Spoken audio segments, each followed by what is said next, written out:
Hi friends, നമുക്കപ്പേ ഒരുപാട് പേര് ചോദിച്ച് തേങ്ങ ഇട്ട് എങ്ങനെ കുറുവ പിടിക്കണേ ഞാൻ ഇപ്പോൾ കാണിച്ചു തരാം. ഇതാണിപ്പോൾ തേങ്ങ. അത് നമ്മൾ സ്പൂണ് വെച്ചിട്ട് ഇതിനെ തേങ്ങയിൽ നിന്ന് ഇങ്ങനെ ചിരണ്ടി എടുക്കുകയാണ് ചെയ്യണം. ഇങ്ങനെ ചിരണ്ടി പേപ്പർ കനത്തിന് എടുക്കുകയാണ് ചെയ്യണം.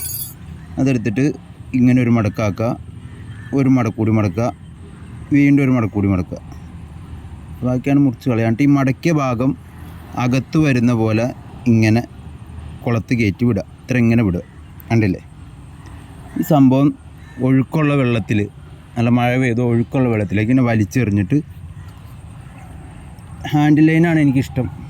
മീൻ പിടിക്കാൻ ഏറ്റവും ഇഷ്ടം എനിക്ക് അതാണ്. അതുപോലെ ലൈൻ ഇങ്ങനെ പിടിച്ച് നോക്കിയിരുന്നാൽ ആ ലൈൻ വലിച്ച് പോകുന്നത് നമുക്ക് കാണാൻ പറ്റും. അപ്പോൾ തന്നെ നമുക്ക് അറിയാൻ പറ്റും അത് മീൻ വലിച്ചിട്ട് ഓടണത്. നൂല് വലിഞ്ഞിങ്ങനെ പോകും. അതിനിടയിൽ ചെറുതുകൾ കൊത്തുന്നുണ്ട്.